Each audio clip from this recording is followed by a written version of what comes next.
কাইদাকুন্না আযীম, তবে মহিলার চক্রান্ত বড্ড ভয়ঙ্কর, আল্লাহ বলেছেন।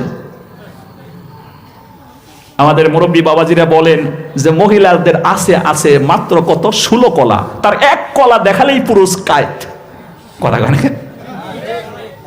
আর 2 কলা যদি বের করে পুরুষ তো বাঁচবই না, হার্ট অ্যাটাক করে মরে যাবে।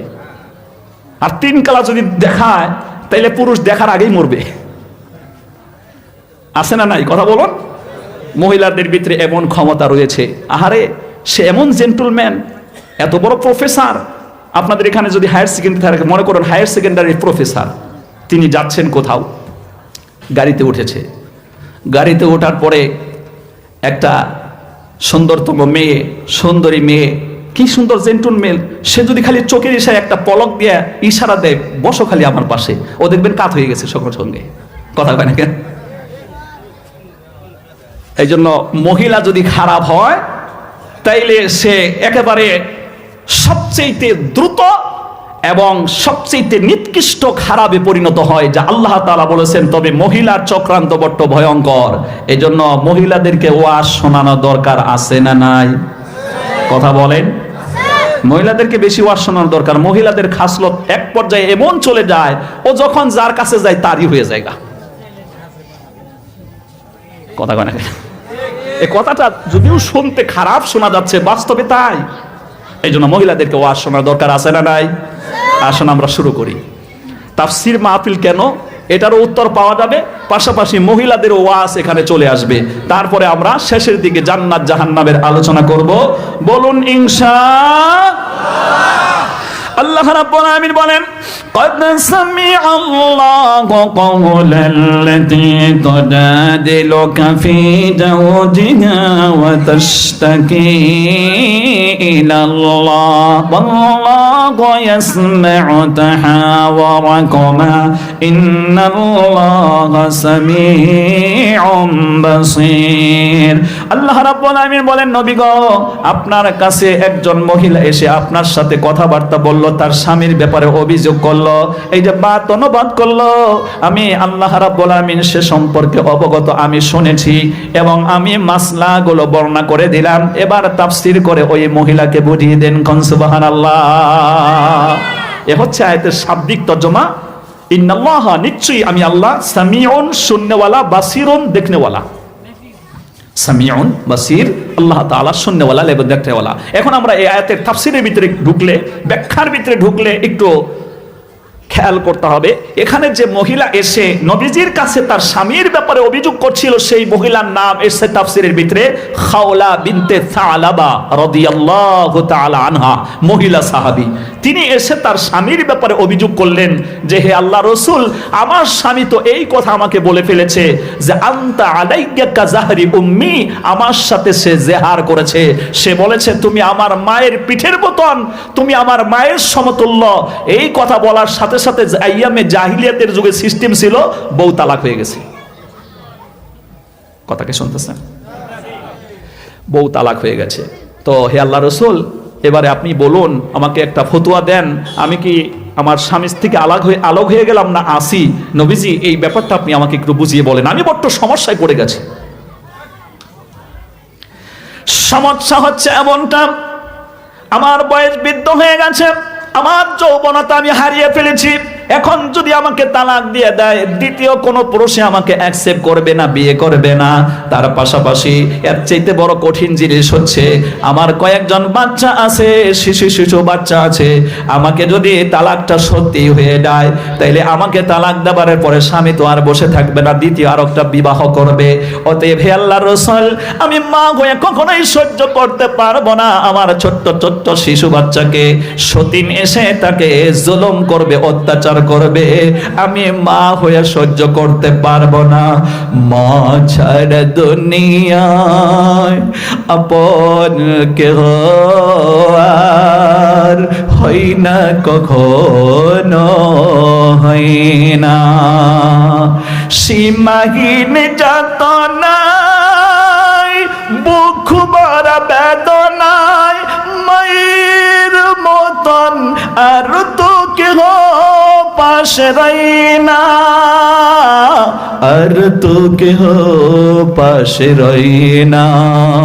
দুঃখ সুখের অনুভূতি গুলো সার ফিরে রয় বদলায় তো প্রতিদিন।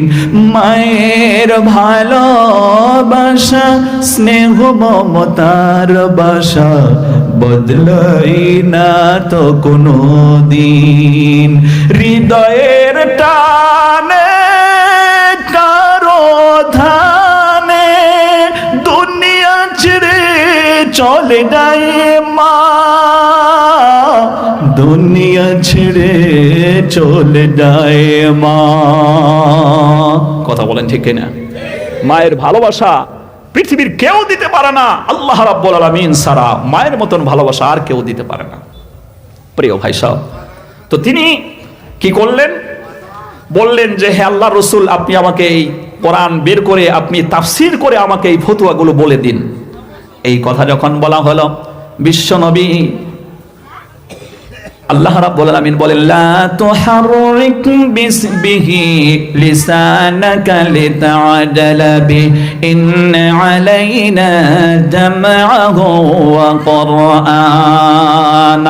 যখন কোরআন নাজিল হতো, বিশ্বনবী ওই কোরআনটাকে মুখস্থ করার জন্য, আমরা যেরকম ঘন ঘন মুখস্থ করার জন্য ওটাকে বারবার রটি বারবার আমরা রিপিট করি, ট্রাই এগেন করি, কথা বলেন ঠিক কিনা? বিশ্বনবী এভাবে যখন চেষ্টা করতে থাকলেন, আল্লাহ রাব্বুল আলামিন দেখতে পেলেন আমার নবী যদি এটাকে বারবার রিপিট করতে থাকে, এভাবে যদি তিনি মুখস্থ করার জন্য ব্যতিব্যস্ত হয়ে যান, তিনার দায়িত্ব হচ্ছে কোরআন পড়ে বুঝার সাথে সাথে মানুষকে পৌঁছে দেওয়া। তাইলে তুমি শুধু মুখস্থ করতে থাকেন, তাইলে পৌঁছাতে গিয়ে সমস্যা দাঁড়াবে। এই জন্য আল্লাহ তাআলার কুদরত আল্লাহ জাহির করলেন, নবী গো যখন আমি নাজিল করে দেব, জিবরাইল ফেরেশতা একবার যখন বলবে, অটোমেটিকলি আপনার ব্রেনের মধ্যে আমি আমার পক্ষ থেকে তা জমায়ে দেব। মুখস্থ করার জন্য বারবার আপনাকে পড়তে হবে না, তবে আমল করার জন্য বারবার পড়তে হবে। কোন সুবহানাল্লাহ। আমার ভাইয়েরা, সঙ্গে সঙ্গে বিশ্বনবীর মাইন্ডের ভিতরে দেখতে পেলেন এই মহিলার সমস্যা নিয়ে এখনো কিন্তু কোরআনের আয়াত নাজিল হয় নাই। নবীজি তখন বললেন, ওই মহিলারে তোমার ব্যাপারে কোনো ফতোয়া আমার কাছে আসে নাই, আমি বলতে পারবো না। আমার ভাইয়েরা, ওই সময় আম্মা জান আয়েশা সিদ্দিকা রাদিয়াল্লাহু তাআলা আনহা বর্ণনা করেন, আল্লাহর রাসূল সম্পর্কে আম্মা জান আয়েশা বলেন, ওই মহিলা তখন আর দেরি না করে দুই হাত উঁচু করে আমার ভাইয়েরা আল্লাহ রাব্বুল আলামিনের কাছে নিজের মনের কথাটা গুনগুন করে বলতে থাকেন। কোন সুবহানাল্লাহ। মনের কথা যখন গুনগুন করে বলেন, আম্মা জান আয়েশা সিদ্দিকা রাদিয়াল্লাহু তাআলা আনহা তিনি বলেন, এই পৃথিবীতে আমরা বসবাস করি, আল্লাহ রাব্বুল আলামিন আছেন আর রহমানু আলাল আরশি ইস্তাওয়া, আল্লাহ রাব্বুল আলামিন আছেন আরশে আজিমের ভিতরে। আমার ভাইয়েরা, সেখানেই তিনি সেখান থেকে গোটা পৃথিবী কন্ট্রোল করেন। সপ্তম আসমান পাড়ি দিতে হবে, সিদরাতুল মুনতাহা পাড়ি দিতে হবে। আমার ভাইয়েরা, তার উপরে হলো আল্লাহর আরশ। ওই আরশে আজিম থেকে এরকম গুনগুন করে বলার সাথে সাথে ওই মহিলা বলল, আল্লাহ রাব্বুল আলামিন ওই আরশে আজিম থেকে শুনে সঙ্গে সঙ্গে বিশ্ব নবীর উপরে কোরআনের আয়াত অবতীর্ণ হতে থাকে, মাসলা আল্লাহ রাব্বুল আলামিন নাজিল করতে থাকেন। কোন সুবহানাল্লাহ, লিল্লাহি তাকবীর। এখন তাদের ভিতরে ঝগড়া লেগেছিল কেন? বিবিকে এই কথা স্বামী বলল কেন? স্বামী বলেছে, স্বামী যখন তাকে কোনো কাজের হুকুম দিয়েছে, দেওয়ার সাথে সাথে সে স্বামীর কথা তো মানে নাই, বরং আবার তর্ক করেছে। কি করেছে? তর্ক করেছে। আজকে দেখবেন কিছু মহিলা এমন আছে, কোরআন পড়া ভালোবাসে, নামাজ পড়াটা ভালোবাসে, রোজা থাকাটা ভালোবাসে, রমজানের রোজা থাকবে, আবার নফল রোজাও থাকে, কিন্তু একটা জায়গায় গেলে মহিলাদের বিপদ দাঁড়ায়, সেটা হলো স্বামীকে সহ্য করতে পারে না। কিছু মহিলা এমন আছে যারা রাতের পর রাত জেগে ইবাদত করতে পছন্দ করে, কিন্তু নিজের স্বামী যদি কোনো হুকুম দেয় স্বামীকে সহ্য করতে পারে না। আছে না নাই? আছে। মানে কার কার বউ এরকম আপনার কথা বলার সাথে সাথে তর্ক দেয়? দুই চারজনে হাত তোলেন তো দেখি। কেউই তো হাত তোলেন। আপনাদের এখানে মহিলা ভালো, আমি শুধু বদনাম করতেছি। আরে এত ভালো মহিলা, আলহামদুলিল্লাহ। কিন্তু আমাদের বরপেটা ডিস্ট্রিক্টে না থাকলেও বরপেটা ডিস্ট্রিক্টের বাইরে কিছু মহিলা আছে, স্বামী হুকুম করবে, স্বামীর হুকুম 1 নম্বর সে মানতে চাইবে না, 2 নম্বর যদিও মানে ওই হুকুমটা ওই কামটা করতেছে, কিন্তু ছাগলের মতন chop chop chop chop chop chop করতেছে। ছাগলে যখন ঘাস খায় আর সিগির পারে করে না নাই? দেখো আর সিগারেটও জারি আছে, আবার খাওয়াও জারি আছে। ঠিক কিছু মহিলা এরকম আছে, লাস্টে যখন দেখলো কামটা না করে পারা যায় না, তাহলে স্বামীকে গালাগালি দিতেছে, কয় এগুলো আর বললাম না, বলার দরকার নেই নাকি, কোন ধর্মস্বর একটা মান সম্মান আছে। তো এভাবে বলতেছে আর স্বামীর কাছ থেকে করতেছে, যাইরে যাইরে অমুক তমুক বলতেছে আর কাম করতেছে। আছে না নাই? আছে, মানে এই মাহফিলে 2-4 জনের বউ এরকম আছে। আল্লাহ তাআলা আমরা দোয়া করি ওই মা বোনদেরকে আল্লাহ হেদায়েত দান করুন, বলুন আমিন। প্রিয় ভাই সব, একজন মহিলার কয়েকটা কাজ আছে। আল্লাহ তাআলা এই মহিলাকে যখন আল্লাহ তাআলা বানিয়েছেন, আয়াতটা এরকম, শুনতেছেন নাকি গেছেন গা? খালি গিয়ে বসে আছেন না, শুধু ফ্রেম আছে না মনও আছে? মন আছে তো। আল্লাহ রাব্বুল আলামিন কোরআনে কারীমের ভিতরে বর্ণনা করেন, ওয়ালিররিজালি আলাইহিন্না দারাজা। কোরআনে হাকিম যখন আপনি বের করবেন 228 নাম্বার আয়াত, 2 নম্বর পারা সূরাতুল বাকারা 286 আয়াতের 28 নাম্বার শেষের দিকে, আয়াতের ভিতরে এসেছে 228 নাম্বার আয়াতের শেষের দিকে এসেছে ওয়ালিররিজালি আলাইহিন্না দারাজা। একজন মহিলার সম্মুখে, একজন স্ত্রীর সম্মুখে তার স্বামীর মর্যাদা আল্লাহ রাব্বুল আলামিন বাড়িয়ে দিয়েছেন। তার কন্ডিশনটা আল্লাহ তাআলা বলেছেন কেন সম্মানটা বাড়ানো হলো। কোরআনে হাকিম যখন আপনি স্টাডি করবেন বন্ধুরে, 5 নাম্বার পারা 2 নাম্বার পেজ যখন আপনি বের করবেন, এই কোটা সূরাটার ভিতরে 176টা আয়াত আছে, 34 নাম্বার আয়াত, জোরে বলেন আল্লাহু আকবার। আল্লাহ রাব্বুল আলামিন বলেন আর-রিজালু কাওয়ামুনা আলান নিসাই বিমা ফাদ্দালাল্লাহু বা'দাহুম আলা বা'দিন ওয়া বিমা আনফাকু মিন আমওয়ালিহিম। আল্লাহ রাব্বুল আলামিন বলেন এক জিনিসের থেকে অপর জিনিসের মর্যাদা আমি বাড়িয়ে দিয়েছি। আমরা एग्जांपल দিলে বলা যায় স্বর্ণের, রৌপ্যের সম্মুখে স্বর্ণের মর্যাদা অনেকটাই বেশি। আল্লাহ তাআলা বলেন এইভাবে আমি এক জিনিসের মর্যাদা আরেক জিনিসের বাড়িয়ে দিয়েছি, এজন্য স্ত্রীর সম্মুখে স্বামীর মর্যাদাটা অনেক। 2 নম্বর আল্লাহ তাআলা বলেন কেন তোমার স্বামীকে তুমি মেনে চলবে, স্বামীর হুকুম তুমি মানবে, স্বামীকে শ্রদ্ধা করবে, সম্মান করবে, খেদমত করবে, স্বামীর খেদমতে নিজের জীবনকে উৎসর্গ করবে। আল্লাহ রাব্বুল আলামিন বলেন মূল কথাটা আমি এই স্বামীর ঘাড়ের কান্দে তোমাকে খাওয়াবে, তোমাকে পড়াবে, বাসস্থান দেবে, জামা কাপড় দেবে, একটা সুন্দর ঘরের ব্যবস্থা করে দেবে, এই সমস্ত দায়িত্ব আমি আল্লাহ রাব্বুল আলামিন তোমার স্বামীর ঘাড়ের কান্দে উঠিয়ে দিয়েছি। জোরে জোরে বলেন সুবহানাল্লাহ। আর স্বামী এই দায়িত্ব পালন করতে চলে যায় কেরালা, চলে যায় বেঙ্গালুর, চলে যায় মুম্বাই, চলে যায় গুয়াহাটি, চলে যায় তুরা, একেবারে 4000 ফুট তলে গিয়ে কয়লা খনন করে, ওটা হলো জিন্দা কবর। ওই জায়গাটা হলো জিন্দা কবর। খালি যদি ওর লাইটটা অফ হয়ে যায়, রাস্তা যদি আপনি চিনতে না পারেন, ওখানেই শেষ। জিন্দা কবর, জিন্দা কবরকে অপেক্ষা করে তোমার জন্য ইনকাম নিয়ে এসছে, তোমাকে খাওয়াচ্ছে, তোমাকে পড়াচ্ছে, আর তুমি সেই স্বামীকেই যদি না মানো, আল্লাহ কিন্তু তোমাকে ছেড়ে দেবে না। কথা কয় না কেন মুসলমান? তোমার নামাজ, রোজা, হজ, যাকাত আল্লাহ তাআলা কবুল করবে না। তোমার স্বামী তোমাকে জায়েজ হুকুম দিয়েছে, তুমি তা আমল করলে না, স্বামীর হুকুম মানলে না, তোমার নামাজটাই আল্লাহ নেবে না। তা কি করবা তুমি? আর কোন আমল করবা? তোমার নামাজটাই তো নেবেন আল্লাহ। হাদিসের ভিতরে এসেছে, কোরআন আয়াতটা এমন, ইলাইকি ইয়াসআদুল কালিমুত তাইয়্যিবু ওয়াল আমালুস সালিহু ইয়ারফাউ। আল্লাহ তাআলা বলেছেন যে যখন মানুষের নেক আমল করে, ওটা যদি আল্লাহর কাছে কবুল হয়, উর্দু আকাশের দিকে উঠে, উপরে উঠে কেন? আল্লাহ উপরে আছেন, আল্লাহর কাছে পৌঁছাতে থাকে।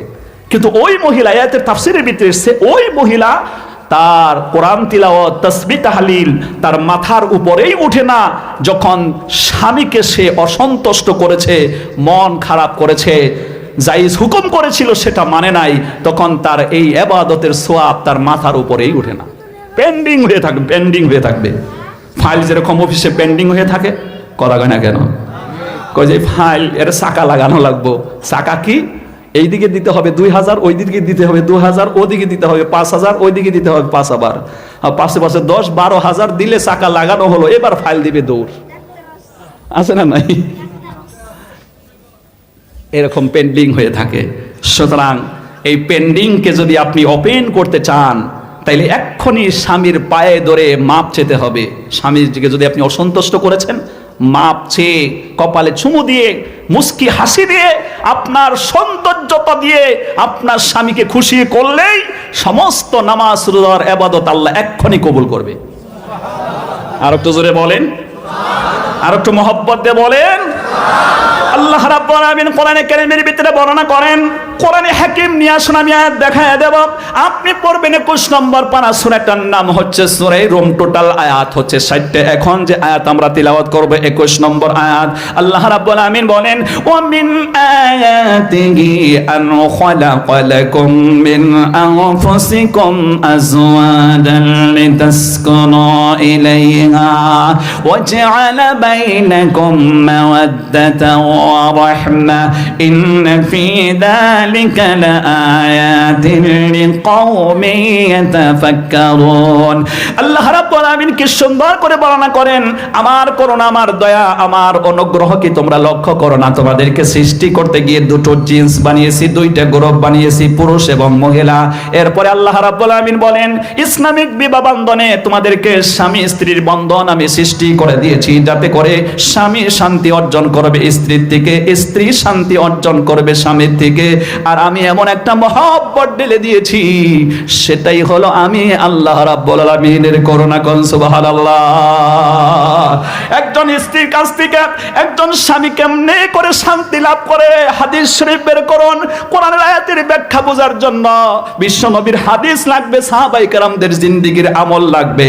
তাছাড়া পৃথিবীর কোনো মানুষে কোরআনের তাফসীর বুঝতে পারবে না। কথা বলুন ঠিক কিনা? বুঝবে তাফসীর কেমন? আল্লাহ তাআলা একটা আয়াত এরকম এনেছেন, 5 নম্বর পারা সূরা আন-নিসা 43 নম্বর আয়াতের প্রথম অংশ, ইয়া আইয়ুহাল্লাযীনা আমানু লা তাকরাবুস সালাহ। যদি সে এই কোরআনটাকে বুঝার ব্যাপারে নবীজির হাদিস ওখানে ফিট না করে, নবীজির সুন্নতি জিন্দেগি ফিট না করে, সাহাবাদের জিন্দেগি ফিট না করে, লাইফ হিস্টোরি যদি না দেখে, তাইলে সে বলবে আল্লাহ তাআলা বলেছেন নামাজ পড়বার, কইছে যে নামাজের নিকটেই যাইও না। এই আয়াতে কিন্তু এরকম বলা হয়েছে, ইয়া আইয়ুহাল্লাযীনা আমানু লা তাকরাবুস সালাহ, হে বিশ্বাসীরা তোমরা নামাজের কাছেই যাও না। এই হানি তরজমা করে ও জীবনে ও নামাজ পড়বে না আর জাহান্নামী হয়ে যাবে। কথা শুনতেছেন? এই আয়াতটা ছিল কন্ডিশনে, এই কন্ডিশনটা বুঝতে হবে, তাফসীর পড়তে হবে। যেরকম আমরা ইন্টারনেটের ভিতরে দেখতে পাই, পশ্চিম বাংলার ওয়াসিম সরকার সে প্রসঙ্গ ছাড়াই কোরআনের এক উদ্ধৃতি একটা আয়াত নিয়ে এসে বিভ্রান্ত সৃষ্টি করেছে। কথা বলেন ঠিক কিনা? এ মূর্খ, সে হচ্ছে মূর্খ। মূর্খ থাকার কারণে তার মুখ দিয়েই মূর্খ কথা আসে। যে ধরনের যে যেরকম ওই রকম সে চিন্তা করে। কলকাতা আপনি যখন যাবেন হাওড়া স্টেশনে, ওখানে মানুষের যে ভিড়, আমার মনে হচ্ছিল যে কিয়ামত যখন সংগঠিত হবে শুধু ফলকের দিকে তাকায় আছে, আরে আমার ট্রেন তো 9:30টায়, এখন কোন নম্বরে লাগতেছে, 23টা প্ল্যাটফর্ম আছে, এর চেয়ে বেশিও হতে পারে, আরো বানাইতেছে। খালি সকলে ওইখানে ফ্লকের মধ্যে তাকাই আছে, এই আমার গাড়িটি এখন তো ছাড়বে, 10 মিনিট আছে, কোন নম্বরে লাগে, কোন স্টেশনে লাগে, 5 নম্বর না 7 নম্বর, কোন প্ল্যাটফর্মের মধ্যে লাগে, এইটা আমাকে দেখার দরকার। মানুষ ওই ভাগে তাকায় আছে না নাই? ওইটা দেখলে আমার আশ্চর্য লাগে যে কিয়ামতের দিবসে মানুষ এরকম ভাবে তাকায় থাকবে আল্লাহর আরশের দিকে। আরে ইয়াউমা ইয়াফিরুল মারউ মিন আখি ওয়া উম্মিহি ওয়া আবিহি ওয়া সাহিবাতিহি ওয়া বানি লিকুল্লি ইমরিইম মিনহুম ইয়াউমা ইদিন শা'নু ইউগনি। সেই দিন ভাই ভাইকে বলে যাবে, মা তার সন্তানকে বলে যাবে, বন্ধু বান্ধবকে বলে যাবে, একমাত্র লিকুল্লি ইমরিইম মিনহুম ইয়াউমা ইদিন শা'নু ইউগনি। ওই আরশে আজিম থেকে আমার ব্যাপারে কি ফয়সালা আসে, কি সিগন্যাল আসে, আমি কি জান্নাতের সার্টিফিকেট পাই নাকি জাহান্নামের সার্টিফিকেট পাই? কথা শুনতেছেন তো? এভাবে মানুষ তাকায় থাকে। ঠিক একইভাবে এই কলকাতার লোক, তার নাম হলো ওয়াসিম সরকার, উদ্ধৃতি ছাড়াই, কোরআনের প্রসঙ্গ ছাড়াই ডাইরেক্টলি একটা আয়াত বলে মানুষকে বিভ্রান্ত করছে। সে হচ্ছে মূর্খ। যারা কোরআনের বিরুদ্ধে কথা বলে, আল্লাহ তাআলার কোরআন একটা সূরার নাম আছে, সূরার নাম কলম। সূরার নাম কথা কোন? সূরার নামই হলো কলম। 52টা আয়াত, 29 নম্বর পারার 2 নম্বর সূরা, আয়াত সংখ্যা 12 এবং 13।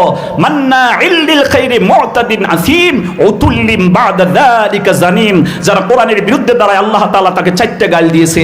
1 নম্বর, সে হচ্ছে মান্নাইল লিল খাইরি মুতাদিন আসিম, সে হচ্ছে সীমা লঙ্ঘনকারী, সে হচ্ছে পাপাচার, সে হচ্ছে রুর মেজাজের, এবং সে হচ্ছে জারক সন্তান। জারক সন্তান বলেই এই পৃথিবীতে যার জন্মের দোষ আছে, সে কোরআনের বিপক্ষে কথা বলে। আর যে জন্ম ভালো, নেক ভাবে জন্ম হয়েছে, ও কখনোই কোরআনের বিরুদ্ধে কথা বলবে না। কথা বলেন ঠিক কিনা? এই দলিল কি আমি দিলাম না আল্লাহর? জোরে বলেন। ও ডাইরেক্টলি কোরআনে কারিমের ভিতরে 5 নম্বর পারা সূরা আন-নিসা তাফসীর মাহফিল থেকে এই প্রশ্নের জবাব দিতে হবে, নাইলে তাফসীর মাহফিলে যেন মূল্যই থাকবে না। কারণ আমাদের কোরআনকে নিয়ে ছেলেমিলি খেলবে, আর আমরা কোরআনের মাহফিল থেকে তার উপযুক্ত জবাব দিতে পারবো না, তাইলে আমাদের ভিতরে মাল নাই। কথা কয় না কেন?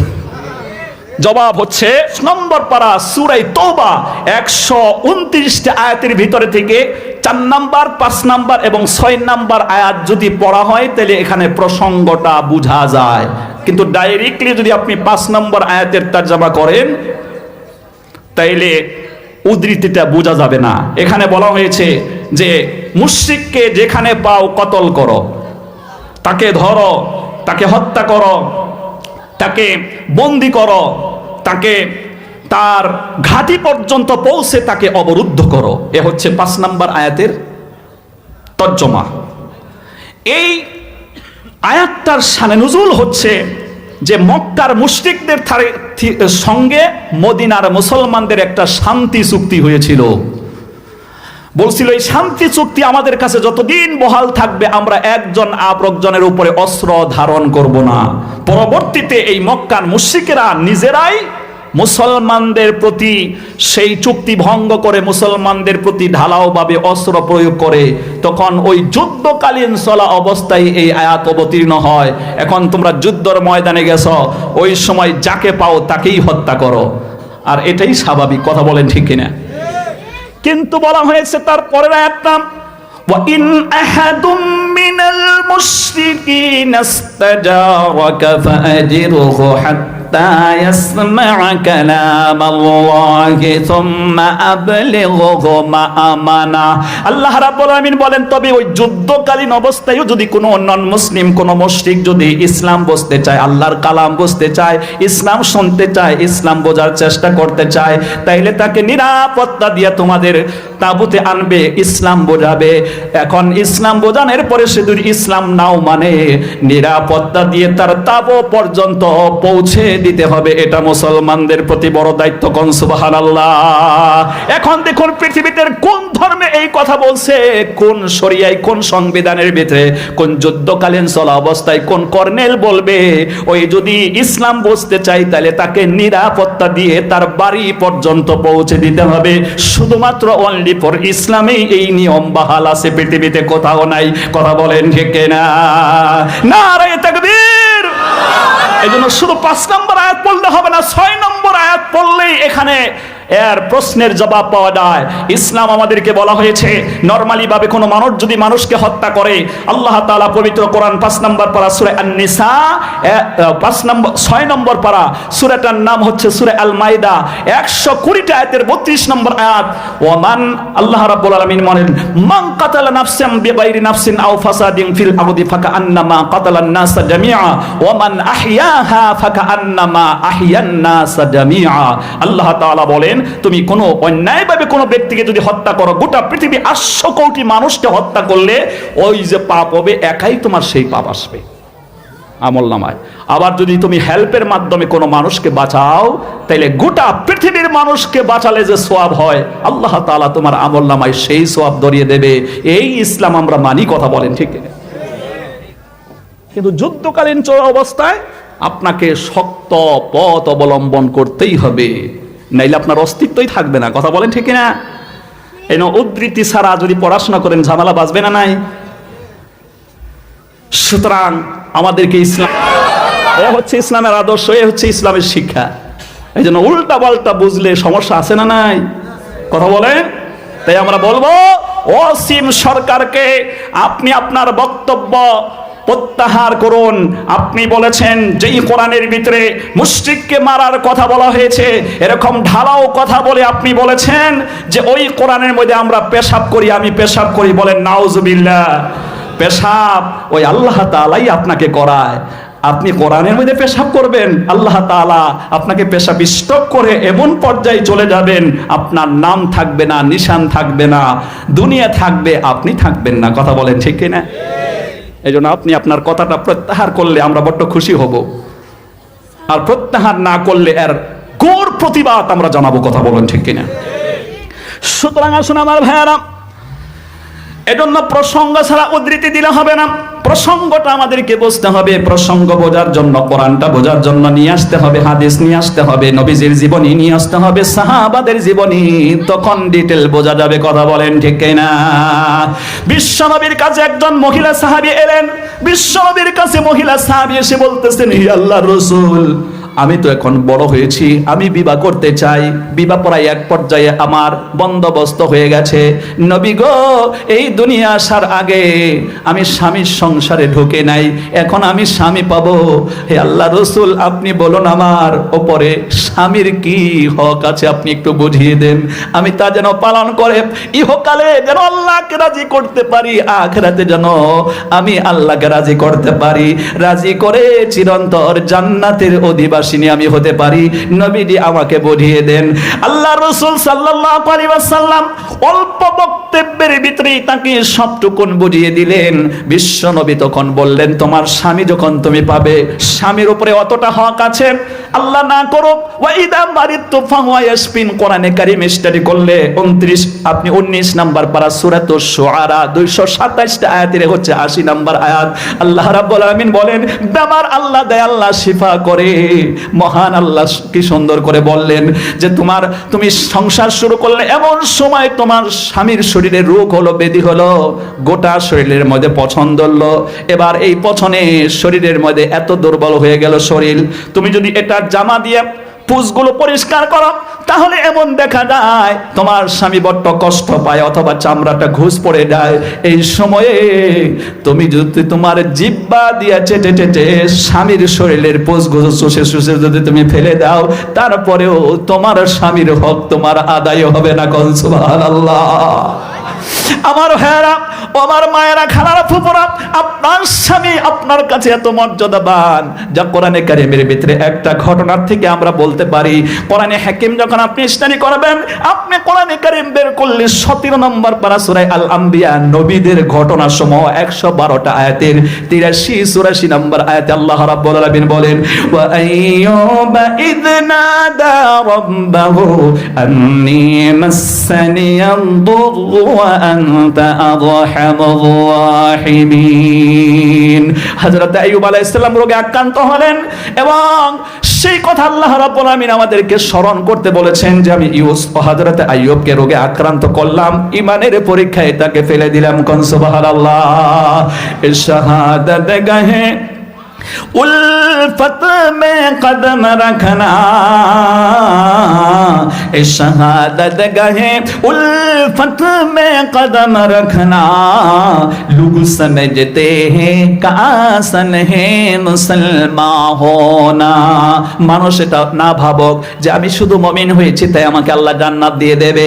মুমিন যখন প্রকাশ করবেন, আল্লাহ আপনাকে টেস্ট করবেন। যেরকম স্বর্ণের মধ্যে টেস্ট চলে, আসল না নকল, ওকে আগুনের মধ্যে জ্বালায়া তারপরে কত ডান্ডা মেরে ওকে ঠান্ডা করে। কথা বলেন ঠিক কিনা?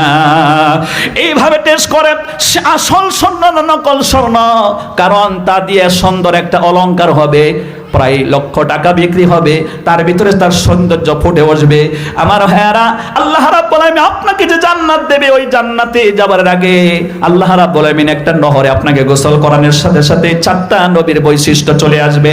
হযরত ইউসুফ আলাইহিস সালামের মতন সৌন্দর্য হবেন আপনি। 2 নম্বরে আমার ভাইয়ারা, আদম আলাইহিস সালামের মতন লম্বা বডি হবে, 120 ফুট আপনি লম্বা হয়ে যাবেন, 7.5 ফুট চওড়া হবেন মোটামুটি। সম্মানিত বন্ধুগণ, এই যে বিশাল আকার আল্লাহ রাব্বুল আলামিন আপনাকে দান করবে। 3 নম্বরে আইয়ুব আলাইহিস সালামের মতন ধৈর্য তো ক্ষমতা দান করবে। বিশ্ব নবীর মতন চরিত্র আল্লাহ রাব্বুল আলামিন আপনাকে দান করে চিরন্তর জান্নাতের ভিতরে আপনাকে পৌঁছে দেবে। কোন সুবহানাল্লাহ। চিরস্থায়ী আপনি একটা জিন্দেগি পাবেন। এই জিন্দেগিতে পাওয়ার জন্য আপনাকে যে আল্লাহ টেস্ট করবে না এমনটা নয়। যখনই আপনি বলবেন মুমিন, তখন আল্লাহ রাব্বুল আলামিন আপনাকে টেস্ট করবেন। কথা বলেন ঠিক কিনা? এই পৃথিবীতে যার ঈমান যত বড়, আল্লাহ রাব্বুল আলামিন তত বড় পরীক্ষায় তাকে নিয়োজিত করেন। বন্ধুরে, এই জন্য ঈমানের দাবি হলো আল্লাহ আমাদেরকে পরীক্ষা করবেন। ঠিক কিনা? আইয়ুব আলাইহিস সালামের সাথে আল্লাহ শুরু করে দিলেন পরীক্ষা। শরীরের মধ্যে ব্যথা হলো, তারপরে ঘা হলো, এবার শরীরের মধ্যে পোকা ধরেছে, দুর্গন্ধে এলাকায় মানুষ এবার থাকতে দেয় না। ওনার সাথী সঙ্গী সব পালিয়ে গেল, হারিয়ে গেল, শুধু একজন আছেন ওনার বিবি। সুবহানাল্লাহ কোন। একজন মহিলা মানুষ তার স্বামীকে কাঁধে নিয়ে চলে গেলেন কোথায়? একটা ঝুপড়ি ঘর জঙ্গলার পাশে গিয়ে সেখানে স্বামীর খেদমত করে, গ্রাম থেকে ইনকাম করে এনে স্বামীকে খাওয়ায়। আর আমাদের দেশের মহিলা স্ত্রী ওর কাছ থেকে যদি ডিম বিক্রি করা অথবা হাঁস বিক্রি করা 350 অথবা 750 টাকা যদি কর্জ করেন বিবির কাছ থেকে, ওরে আপনি যদি 10-12 দেন, 15-12 দেন, তারপরে বলবে স্বামী আমার ওই 750 টাকা দেও। কথা কয় না কেন? এই জন্য আপনাদেরকে একটা ফর্মুলা বলি, টাকার দরকার হলে আপনার বন্ধুর কাছ থেকে কর্জ করবেন, কিন্তু বিবির কাছ থেকে কর্জ করলে কিয়ামত পর্যন্ত দিলেও আদায় হয় না। কথা কয় না কেন? আপনি যখনই আপনার লগে একটু কাটাকাটি লাগবে তখন বলবে আমার 750 টাকা আগে দেও, তারপরে কথা কইও। আমার 750 টাকা আগে দিয়ে নাও, ওই যে আমার ডিম বিক্রি করা টাকা নিছিলে যে মনে নাই, ওই টাকা দেও। বলে না নাই? কথা বলেন, বলে না নাই? আরে বলে মানে একেবারে নরগল বলে, ওটা যেন রেকর্ড করা মুখে কেসেট করে নিছে। কথা কোন ঠিক কিনা? আর একদিন যদি তার পয়সা দিয়ে আপনাকে বাজার করলেন, সেই বাজার যদি খেলেন, ও খালি খোঁটা দিবে আমার টাকা দিয়ে তুমি বাজার করে খাও। কথা কয় না কেন? এই মহিলাদের জন্য সবক হচ্ছে, আইয়ুব আলাইহিস সালাম নিজে রোগাক্রান্ত, স্বামীর খেদমতে নিয়োজিত, আবার গ্রামে নিজে কাজ করে এসে স্বামীকে খাওয়াইছিল, একদিনও খোঁটা দেয় নাই। সুবহানাল্লাহ বলেন। এবার আল্লাহ রাব্বুল আমিন সেজন্য কবুল করলেন। فاستجبنا له فكشفنا ما به من ضر وآتيناه أهله ومثلهم معهم رحمة من عندنا وذكرى للعابدين। আল্লাহ রাব্বুল আমিন বলেন, অতএব আইয়ুব আলাইহিস সালাম যখন আমার কাছে ডাক দিয়ে বলল, রব্বুল আমিন আমি রোগে আক্রান্ত, আর তুমি অসংখ্য দয়া রহমওয়ালা আল্লাহ, তুমি মেহেরবানি আমাকে হেফাজত করো। তাফসীরের ভিতরে এসে আইয়ুব আলাইহিস সালামের শরীরের মধ্যে পছন্দ হলো, একবার আল্লাহকে বলে নাই মাওলা গো তুমি আমার বেমার সারিয়ে দাও, কিন্তু যখন জবানের মধ্যে পোকা ধরতেছিল তখন তিনি আল্লাহকে ডাক দিয়ে বললেন, ইয়া আইয়ুহাল্লাযীনা আমানু যকুরুল্লাহা যিকরান কাসীরা ওয়া সাব্বিহুহু বুকরাতাও ওয়া আসীলা। 22 নম্বর পারা 2 নম্বর পেজ 42-43 নম্বর আয়াত আপনি পড়লে আল্লাহ রাব্বুল আলামিন বলেন, বিশ্বাসীরা সকাল সন্ধ্যা আমার তাসবিহ তাহলিল করো। হযরত আইয়ুব আলাইহিস সালাম আল্লাহকে ডাক দিয়ে বললেন, মাওলা রে এতদিন আমার কোনো অভিযোগ ছিল না, কিন্তু আমার জবানে যখন পোকা ধরেছে, রব্বুল আলামিন এই জবান দিয়ে তোমার পবিত্র গুণগান, তোমার তাসবিহ পড়ি, সুবহানাল্লাহ, আলহামদুলিল্লাহ, আল্লাহু আকবার, লা ইলাহা ইল্লাল্লাহ। আল্লাহ গো এই তাসবিহ আমি আর পড়তে পারবো না, মেহেরবানি করে তুমি আমার বেমার সারায়া দাও। আল্লাহ রাব্বুল আমিন বড় খুশি হয়ে গেলেন, আল্লাহর সঙ্গে ঢঙ্গে ডাকে সারা দিয়া। এখানে আমাদের সবক হলো, বেমার পড়ে অসুখ হয়, এই সময় আমরা নবীজির সুন্নাত হিসেবে হক ট্রিটমেন্টটা করব, কিন্তু তাওয়াক্কুল রাখবো, ভালো করেন আল্লাহ। কথা বলেন ঠিক কিনা? আল্লাহ রাব্বুল আলামিন আমাদেরকে এই নবীর মাধ্যমে ঈমান শিখিয়েছেন। তাওহীদের মুর্শিদ আমার মুহাম্মাদের নাম বলো, মুহাম্মাদের নাম। আল্লাহর নাম জপলে বুঝতে পারি আল্লাহর কালাম বলো, আল্লাহর কালাম। বলেন তাওহীদের মুর্শিদ আমার মুহাম্মাদের নাম বলো, মুহাম্মাদের নাম। আল্লাহর নাম জপলে বুঝতে পারি আল্লাহর কালাম বলো, আল্লাহর কালাম। তাহলে নবীর মাধ্যমে আমাদেরকে ঈমান শিখিয়েছেন, বিপদে পড়লে, মসজিদে পড়লে, কঠিন বেমারে হলে আমরা আল্লাহর কাছে সাহায্য চাইব। হযরত আইয়ুব আলাইহিস সালাম আল্লাহর কাছে সাহায্য চাইলেন, সঙ্গে সঙ্গে আল্লাহ দোয়া মঞ্জুর করে বললেন, আইয়ুব রে উরকুদ বিরিদিল কাহাদা মুগতাসালুম বারিদু ওয়া শারাব। আল্লাহ রাব্বুল আলামিন বলেন, ও আইয়ুব তুমি জমিনে লাথি মারো, লাথি মারার সাথে সাথে জমিনটা দুই ভাগ হয়ে গেল। ওইখানেই সঙ্গে সঙ্গে আল্লাহর কুদরতে একটা নহর প্রবাহিত হয়, ঠান্ডা পানি এবং গরম পানি একই নহরের মধ্যে জারি হয়ে যায়। আল্লাহ পাক বলেন একটু গোসল করো, আমার করিশ্মা দেখতে পাবে। গোসল করার সাথে সাথে রোগ ব্যাধি সব কিছু মুহূর্তের ভিতরে ভালো হয়ে আগের চাইতেও যৌবন ফিরে তিনি বসে আছেন। কোন সুবহানাল্লাহ। বিবি রহিমা চলে গেছে, মানুষের বাড়িতে কাম করে খাবার নিয়ে এসেছে, দেখে সেই জুফরি করে আমার স্বামী নাই, চোখের পানি ছেড়ে দিয়ে কান্নায় ভেঙে পড়লেন, হায় রে হায়, আমি কেন গেলাম আমার স্বামীকে রেখে, আরে স্বামীকে দেখতে পাচ্ছি না, কোন জঙ্গলার পশু জানি ভক্ষণ করেছে, খেয়ে ফেলেছে, আমার এই পৃথিবীতে আসা আমার যেন ব্যর্থ হয়ে গেল। এভাবে কান্না করতে করতে এক পর্যায়ে তিনি হযরতে আইয়ুব আলাইহিস সালাম একটু লক্ষ্য করছেন, দেখি ও কতটা অবস্থার সৃষ্টি হয়, মানসিক চাপের মধ্যে পড়ে যায়। আইয়ুব আলাইহিস সালাম এবার ডাক দিয়ে বলে, বিবি রে, আর টেনশন নাই, চিন্তা নাই, তুমি একটু আমার দিকে লক্ষ্য করে দেখো, আমি তোমার সেই আইয়ুব নবী হযরতে আইয়ুব আলাইহিস সালাম। আল্লাহ আমাদের বিপদ সব দূরীভূত করে দিয়েছে, আল্লাহ সব কিছুই করার মালিক। কথা বলুন ঠিক কিনা? তুমি বাঁচাও, তুমি মারো, তুমি বাঁচাও, তুমি মারো, তুমি সকল আদার, তুমি আবার করতে পারো অথৈ নদী পার। চলতে গিয়ে পথ না পেলে, চলতে গিয়ে পথ না পেলে পথের দিশা দিও, মরণ যদি দাও গো প্রভু শহীদি মরণ দিও, মরণ যদি দাও গো প্রভু শহীদি মরণ দিও। সকলে বলুন আমিন। আমার হ্যাঁ, এভাবে করে স্বামীর খেদমতে নিজের জীবন উৎসর্গ করে দেওয়ার সাথে সাথে আল্লাহ রাব্বুল আলামিন ওই মহিলাকে এমন ভাবে কবুল করলেন, তার তাফসীর, তার ব্যাখ্যা আল্লাহ কোরআনে চিরন্তর করে দিয়েছেন। এজন্য এই এলাকাবাসী আমার মা বোনদেরকে লক্ষ্য করে বলবো, স্বামীকে ভালোবাসুন, স্বামীকে মহব্বত করুন, স্বামীর জায়েজ হুকুম মেনে স্বামীর খেদমত করে আল্লাহর জান্নাত হাসিল করুন। আল্লাহ তৌফিক দান করুন, বলেন আমিন। মতির মতন প্রবার মতন বিবি ছিল রহিমা, মতির মতন রূপার মতন বিবি ছিল রহিমা, স্বামীর খেদমত করতেন তিনি হামেশা, স্বামীর খেদমত করতেন তিনি হামেশা। এজন্য মা বোনদের জন্য এইটা এক নম্বর কাজ, তার স্বামীর খেদমত করবে, স্বামীর খেদমতে নিয়োজিত থাকবে। 2 নম্বরে মহিলারা 5 ওয়াক্ত নামাজ আদায় করবে। ইদা সাল্লাত খামসাহা, নামাজ যখন টাইম হবে 5 ওয়াক্ত নামাজ পড়বে। এখন কি শুধু মহিলারা পড়বে আর আমরা বসে বসে আঙ্গুল চুষবো? না, আমরাও পড়বো। কথা বলো না, আমরা পড়বো না? নেই, আমাদেরকেও পড়তে হবে। তা ইনতাবু ওয়া আকামুস সালাতা ওয়া আতাউজ যাকাতা ফা ইখওয়ানুকুম ফিদ্দীন। 10 নম্বর পারা সূরা তওবা আয়াত সংখ্যা 11 এর ভিতরে বলা হয়েছে, কোন একজন নন মুসলিম এক্ষণে তওবা করলে তার দায়িত্ব হবে ঈমান আনার পরে নামাজ পড়বে, যাকাত দেবে।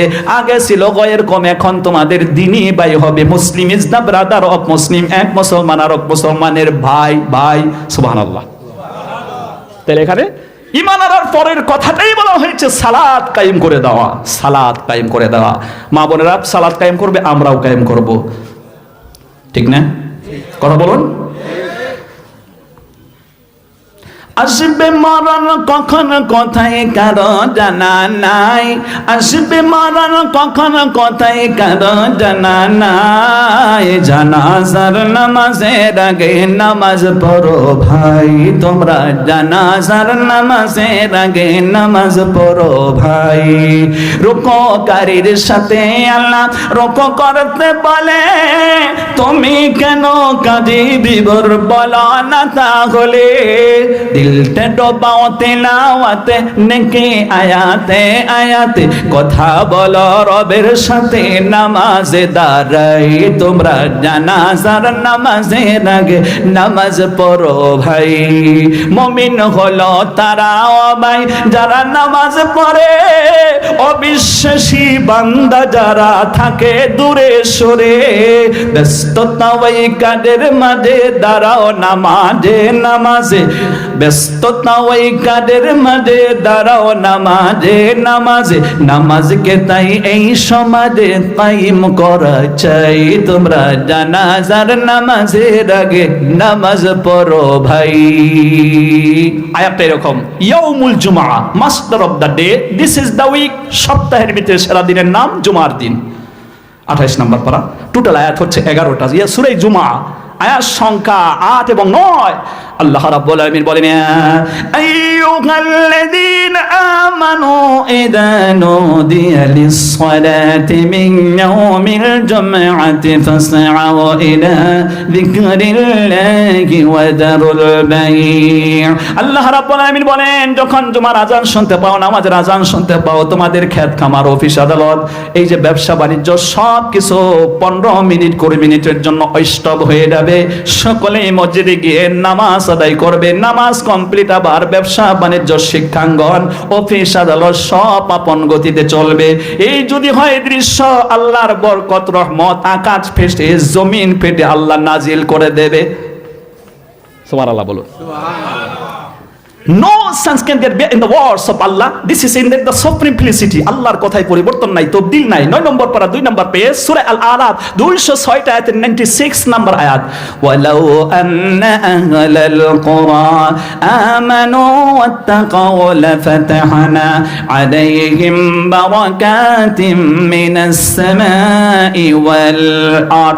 জনপদের লোকেরা, গ্রামের লোকেরা, শহরের লোকেরা সকলেই যদি ঈমান আনে আর আল্লাহকে ভয় করার নীতি অবলম্বন করে সেজদা দিতে শুরু করে, আল্লাহ তাআলা বলেন আকাশের যত বরকতের দরজা, জমিনের বরকতের দরজা সব আমি ওপেন করে দেব।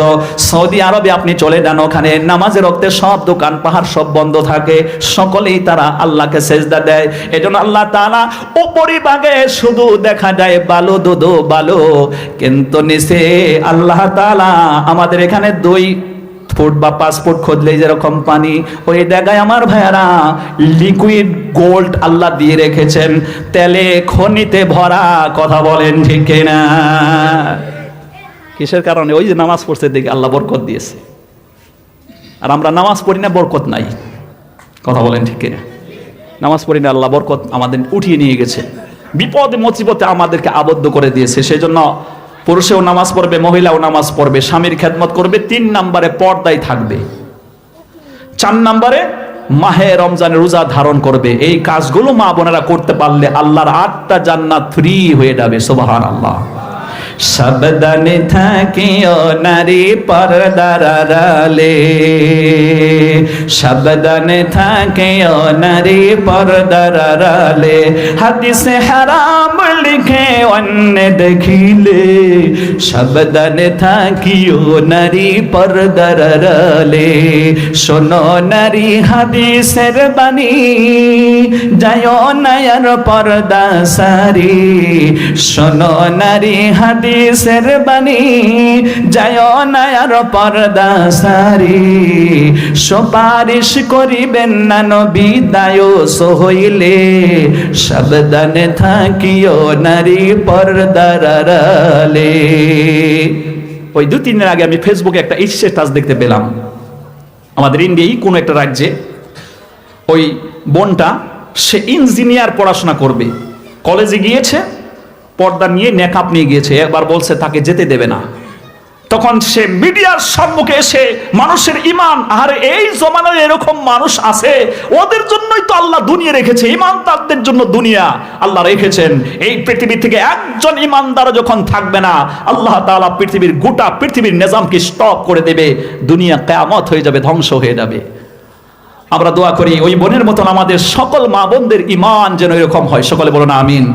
তখন তিনি কর্তৃপক্ষকে বলছে, আপনি আমার ইসলাম নিয়ে ছেলেমিলি খেলেন, পর্দা নিয়ে ছেলেমিলি খেলেন, আপনি বলছেন পর্দা ছাড়া, পর্দা নেকাব খুলতে হবে, তারপরে কলেজে যেতে দেবেন। প্রথমে বলছে যে पहले मेरा इस्लाम, अगर इस्लाम है तो मैं है, अगर इस्लाम नहीं है तो हम ऐसे डिग्री पर लात मारते हैं, पहले हमको इस्लाम मानना पड़ेगा, उस पर उसके डिग्री दुनिया से हमको कोई लेना देना नहीं है, पहले हमको इस्लाम मानना है। सुभान अल्लाह। পয়লা আমার ইসলাম মানতে হবে। আল্লাহু আকবার। আমার মনটা ভরে গেল, কোরআনে কারীমের কয়েকখানা আয়াত মনে হয়ে গেল। একটা আয়াত শোনাই। আল্লাহ রাব্বুল আলামিন বলেন, আফামান শারাহাল্লাহু সাদরাহু লিল ইসলামি ফাহুয়া আলা নূরিম মির রাব্বি। আপনি পড়বেন 25-24 নাম্বার পারা সূরা জুমার 22 নাম্বার আয়াত। আল্লাহ রাব্বুল আলামিন বলেন, আমি যাকে ইসলামের সুছায়া তলে নিয়ে আসি, ঈমানের স্বাদ দান করি, দিলের ভিতরে ঈমান লিখে দেই, নূর দান করি, সেই নূর দিয়ে সে ঈমানের ভিতরে সে থাকে, ঈমানের আলো নিয়ে থাকে। কোন সুবহানাল্লাহ। ঈমানের আলো তাকে এই কথা বলতে বাধ্য করেছে, আগে আমার ইসলাম তারপরে দুনিয়া। এরকম দুনিয়া বেপরদা হয়ে দুনিয়া হাসিল করার চাইতে এই দুনিয়াকে আমি লাথি মেরে দেব। কথা বলেন ঠিক কিনা? আল্লাহ রাব্বুল আলামিন বলেন, ওমা গাদিকিল হায়াতুদ দুনিয়া ইল্লা লাইবু ওয়া লাগ ওয়া ইন্নাদ দারাল আখিরাতা লাগিয়াল হায়াওয়ান লাউ কানু ইয়ালাম। সম্ভবত সূরা আনকাবুতের 64 নম্বর আয়াত। আল্লাহ তাআলা বলেন, এই দুনিয়া খেলতামাশা ছাড়া বই কিছু নয়, অতএব তোমরা আখিরাতকে হাসিল করো, ওটা হলো চিরস্থায়ী। এজন্য আগে আমার ইসলাম তারপরে দুনিয়া। কথা বলেন ঠিক কিনা? আপনি যখন ইসলাম মানবেন, দুনিয়া আপনার পিছে পিছে ছুটবে। আমাদের বোন নুসরাত পারভিনকে বিহারের মধ্যে অসম্মান করা হয়েছে সরকারি, যখন সে কি নিতে গিয়েছিল, অ্যাপার্টমেন্ট নিতে গিয়েছিল, তখন তার মুখ থেকে নেকাবটা টেনে খোলার চেষ্টা করা হচ্ছিল। কথা বলেন ঠিক কিনা? তিনি সঙ্গে সঙ্গে ওই সরকারি অ্যাপার্টমেন্টকে টেনে ছিঁড়ে দিয়েছে, কারণ তুমি আমার ইসলাম নিয়ে ছেলে মিলতে খেলতে চাও, আমার এই অ্যাপার্টমেন্ট চাই না। যখন তিনি দুনিয়াকে লাথি মেরেছে, দুনিয়া পিছনে ছুটেছে। সঙ্গে সঙ্গে বিহারের একটা আলাদা একটা পার্ট, সেটা হলো ঝাড়খণ্ড। আমি ওখানে যাই প্রোগ্রাম করতে, পাকুর সাহেবগঞ্জ, ওখানে আমি মাহফিলে যাই। ওই ঝাড়খণ্ড রাজ্যের সেখানকার শিক্ষামন্ত্রী বলেছে, বোন তুমি আমাদের এখানে আসো, তুমি পর্দা নিয়ে থাকবে, তোমার স্বামী, তোমার যদি বিবাহ হয়েছে স্বামীর সহিত তোমাকে আলাদা রুম দেওয়া হবে, সরকারি দেওয়া হবে, আর তোমার সে কি বলে স্যালারি থাকবে 3 লক্ষ টাকা। আল্লাহু আকবার। আর একটু জোরে বলেন আল্লাহু আকবার। এই জন্য দুনিয়াকে যদি লাথি মারতে পারেন সত্যিকার ইসলামকে সম্মুখে রেখে, এ দুনিয়া আপনার পাশে পাশে ঘুরবে। কিন্তু আমরা দুনিয়ারে লাথি মারি নাই, বরং দুনিয়ার পাশে দৌড় দিয়েছি, ইসলামকে লাথি মেরে দিয়েছি। বলেন নাউজুবিল্লাহ। যার জন্য লাঞ্ছিত, বঞ্চিত হচ্ছি, অবহেলিত হচ্ছি, নিষ্পৃত হচ্ছি, নির্যাতিত হচ্ছি। কথা বলেন ঠিক কিনা? ও জামানা মে मुअज़्ज़ज़ थे मुसलमान होकर, ओ ज़माना में मुअज़्ज़ज़ थे मुसलमान होकर,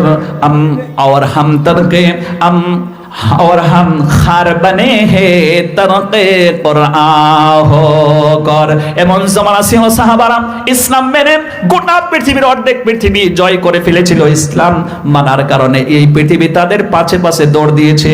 আর আজকে আমরা ইসলাম না মেনে দুনিয়ার পিছনে ছুটেছি, এজন্য দুনিয়া আমাদেরকে লাথি মারতেছে। কথা বলেন ঠিক কিনা? আসেন, চলে আসেন। আল্লাহ তাআলা ইসলামের পথে আমাদেরকে চলে আসার তৌফিক দান করুন। শুনুন এই ফতোয়াটা, তখন ওই মহিলা যখন আল্লাহর কাছে কান্না করলেন, তখন ফতোয়া নাজিল হতে শুরু করলো। আছে তো মনে, নাকি গেছেন কি আপনারা? আলোচনা কিন্তু এখান থেকে কোন দে ঘুরলো। দরকারি কথা আমরা আলোচনা করে ফেলেছি, এখন আমরা এই পয়েন্টটা শুনি। কোন আলহামদুলিল্লাহ। আল্লাহ রাব্বুল আলামিন সঙ্গে সঙ্গে আয়াত নাজিল করলেন, আল্লাযীনা ইউযাকিরুনা মিনকুম মিন নিসাইহিম মা কুননা উম্মাহাতিহিম ইন উম্মাহাতুহুম ইল্লাল্লাহি ওয়ালাদনাহুম ওয়া ইন্নাহুম লায়াকুলুনা মুনকারাম মিনাল কওলি ওয়া যুরা ওয়া ইন্নাল্লাহা লাআফুওয়ান গফুর। আল্লাহ রাব্বুল আমিন আয়াত নাজিল করে দিলেন যে তোমার স্বামী বলেছে তুমি মায়ের পিঠের মতন, এই কথাই বললেই তুমি তার মা হলে না। অরিজিনাল মা তো তিনি যিনি তাকে ভূমিষ্ঠ করেছে। সুবহানাল্লাহ, তিনি আসলে তোমার মা, কিন্তু বিবি কখনো তার স্বামীর মা হতে পারে না। আর এমন কথা বলা ইসলামে বড় পাপের কাজ, গহিরত কাজ। সেজন্য এর থেকে আমরা বেঁচে থাকবো, বলুন ইনশাআল্লাহ। কিন্তু বেশি কি থাকি না। আপনাদের বাজারের লোক তো গ্রামের লোক আর বাজারের লোক ডিফারেন্স অনেকটাই। গ্রামের লোক আর বাজারের লোক, গ্রামের লোক হলো একেবারে এশার নামাজের আগে খানা দানা খাইয়ে এরকম শীতের মৌসুমে পারলে সে পা না দিয়েই ঘুমাইবো। কথা কয় না কেন? পা না দিয়ে ঘুমাইবো, এশা পড়বো না। আবার ফজরের টাইমে সে কিন্তু সজাগ পায়। আর শহরের লোকের অবস্থা হচ্ছে সে খুব স্ট্যান্ডার্ড, পা তো ধোয়ার দরকারই পড়ে না, জুতা এত পায়ে থেকে খুলেই নে, তো ধোয়া লাগবো কই থেকে? কথা কয় না কেন? খুলেই নে। তো সে স্ট্যান্ডার্ডের ঠেলায়, আধুনিকতার ঠেলায় রাত্রে এশার পরে, এশার নামাজ তো পড়লই না, 8টা-9টার দিকে রান্না চড়াইবে। রান্না করতে করতে তারপরে প্রায় 12টার দিকে খানা খাইয়ে এমন ঘুম দেবে, নাক ডাকাইতেছে। সকালবেলা ট্রেনের ইঞ্জিন ফেল, আপনাদের পাশ দিয়ে কিন্তু ট্রেন যায়, কথা কয় না কেন? ট্রেনের ইঞ্জিন ফেল, এমন নাক ডাকাচ্ছে, ফজরের খবর নাই। তারপরে রাত্রে যখন এই যে 12টা-1টা পর্যন্ত জেগেছে, ওই সময় এমনি জাগে নাই ভাই, মানুষ জাগবে কি করে এত সময়? এটা তো সম্ভব না। ও জাআলনা নাওমাকুম সুবাতা, ভাই পড়েছিল ও জাআলনা নাওমাকুম সুবাতা, এটা হলো 9 নম্বর আয়াত সূরা আন-নাবা 1 নম্বর পেজে 9 নম্বর আয়াত। টোটাল আয়াত আছে 40টা। আল্লাহ রাত বানিয়েছেন ঘুম নামের মেডিসিন দিয়ে শান্তি অর্জন করার জন্য, কোন সুবহানাল্লাহ। কিন্তু সে ঘুমায় না কেন? মদ খাইছে, নিশা খাইছে, ঘুম ধরেই না। কথা কয় না কেন? ঘুম ধরবো কি করে? ঘুমরেও খেদাইছে। মদ খায়া এসে রোমে ঢুইকা, সে তো I am president of the America, হামসে বড়া কোন হে, আম প্রধানমন্ত্রী অফ দ্য ইন্ডিয়া। মদ খেয়ে বড় বড় কথা বলে, কথা কয় না কেন? শরীর চাঙ্গা হয়ে গেছে। বাড়িতে ঢুইকা তারপরে এত চাঙ্গা হয়েছে, এখন বিবিরে কয় মা তাড়াতাড়ি আমাকে খেতে দাও। বিবিকে মা বলে সারে, বিবিকে মা বলেছে। আর বিবিও খুব কায়দার, যেই স্বামী মদ খেয়ে বিবিকে মা বলে, বিবিও আবার কায়দা, একটা ঝাড়ু কোনায় থুইয়াই দেয়, ঝাড়ু দিয়ে পিটা করে। এগুলো আমাদের কাছে খবর আসে, আপনাদের কাছে না আইলেও আমাদের কাছে আসে খবর, ফতুয়া আমাদেরকে দিতে হয়, খবর আসে। বিবি বলে যে হুজুর আমার স্ত্রী তো এরকম, আমার স্বামী তো এরকম করে মদ খায় না, আমার মা কইছে, আমিও আর সারি নেই, রাগ উঠে গেছিল, দিছি কয়টা, এখন ফতুয়া দেন। আমাদের কাছে আসে। ইসলামে নিশা খাওয়া হারাম এই 2 কারণে। 1 নম্বরে পবিত্র কোরআন সূরা আশ-শামস, এশার নামাজ পড়লাম, আপনাদের ইমাম সাহেব এই সূরাটাই তিলাওয়াত করেছিল। এই সূরাটা আপনি তিলাওয়াত করলে সম্ভবত এই সূরাটার ভিতরে 22টা বা 19টা আয়াত পাবেন। এই সূরাটা 15টা আয়াত পাবেন, যেখানে 8 নাম্বার আয়াতে আল্লাহ রাব্বুল আলামিন বলেন ফাআলহামাহা ফুজুরাহা ওয়া তাকওয়াহা। মানুষকে সৃষ্টি করার শুরুর দিনেই আমি তাকে দিয়েছি common sense, wisdom and knowledge দিয়ে, জ্ঞান ও বিজ্ঞান দিয়ে আল্লাহ তাআলা আমাদেরকে সৃষ্টি করেছেন, আমাদেরকে ব্রেন দিয়েছেন, কমন সেন্স দিয়েছেন। মদ খেলে, নিশা খেলে কমন সেন্স থাকে না, 1 নাম্বার। আর 2 নম্বরে সম্মানিত বন্ধুগণ, যে নিশা খাইতেছে ও খায় না, ওরে খায়, কথা কয় না কেন? এই 2 কারণে ইসলামে এই নিশা খাওয়া হারাম। সুতরাং আল্লাহ তাআলা আমাদেরকে এখান থেকে বেঁচে থাকার, আল্লাহ আমাদেরকে তৌফিক দান করেন, বলুন আমিন। বেঁচে থাকবেন কেমনে? কথা সম্মুখে আসতেছে, রাত তো অনেক হলো, আমি বেশি আর বলবো না। যারা এই দুনিয়ায় নেশা সেবন না করবে, মদ না খাবে, আল্লাহ তাকে জান্নাতে পবিত্র মদ খাওয়াবে। আমরা যে খাই না, 1 নম্বরে আল্লাহ হারাম করেছেন এই জন্য, 2 নম্বরে আবার আল্লাহ তাআলা জান্নাতে খাওয়াবে, সেই আশায় আমরা দুনিয়াতে মদ খাই না। অথচ শয়তান আপনাদেরকে যেরকম খাওয়ায়, ধোঁকা দিয়া বোকা বানিয়ে আমাদেরকেও বলে যে নগদ যা পাও হাত পেতে নাও, বাকির খাতায় শূন্য থাক, দূরের বাদ্য কি লাভ শুনে মাঝখানে যে বেজাই ফাঁক। শয়তানে এনে এই স্লোগান আমাদেরকে দেয়।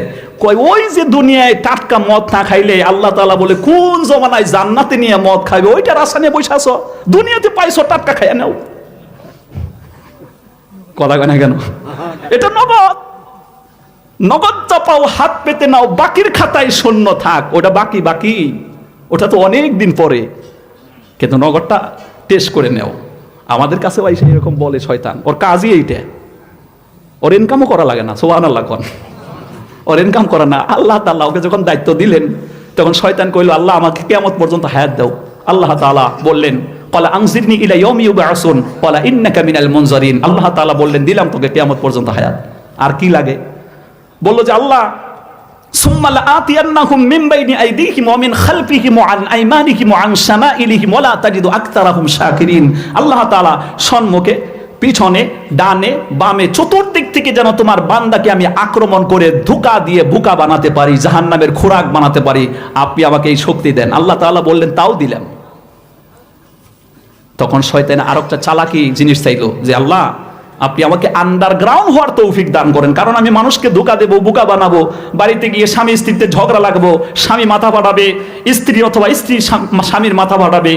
এইটা যে আমি বাড়িতে গিয়ে এই অন্যায়টা করলাম, আমি যখন বাড়ির থেকে বের হওয়ার চেষ্টা করব, তখন বলবে এই কাজটা করেছে শয়তান। আমাকে যদি ঠ্যাং দেখে, ও ঠ্যাং তো দেখবে না, আমার ঠ্যাং গুনবে। কথা কয় না কেন? তখন শয়তান বলল আল্লাহ কায়দা করে আরেকটা জিনিস আমি চাই, আমাকে আন্ডারগ্রাউন্ড হওয়ার তৌফিক দেওয়া হলো, আমাকে জানি ওরা জানি চোখে না দেখে, আমাকে যেন দেখতে না পায়, আমি যেন আন্ডারগ্রাউন্ড হতে পারি, এই তৌফিক দাও। আল্লাহ তাআলা বললেন তাও দিলাম, যা। এবার শয়তান কইল আল্লাহ সব কিছু পাওয়ার তো আপনি দিলেন, ওয়ালা তাজিদু আকতারাহুম শাকিরিন, তাহলে এবার আপনার শুকরিয়াকারী বান্দা আপনি কম পাবেন। বাস্তবে তাই হয়েছে না? কথা কন, বাস্তবে তাই হয়েছে। সুতরাং এই মিস্টার শয়তান তখন লাস্টে ওই কথাটা হয়তো ওর মনেই ছিল না, তখন আল্লাহকে বলল মওলা এই যে এত সব ক্ষমতা আমাকে দিলে, এখন রিজিকের মালিক হইলে তুমি আল্লাহ। ইন্নাল্লাহা হুয়ার রাজ্জাকু যুল কুওয়াতিল মাতিন, ওনার পাওয়ার দ্য মোস্ট স্ট্রং। আল্লাহ পাক হচ্ছেন সুপার পাওয়ার, তিনি সকলকেই খাওয়ায়। ওয়া হুয়া ইউতঈমু ওয়া লা ইউতআম।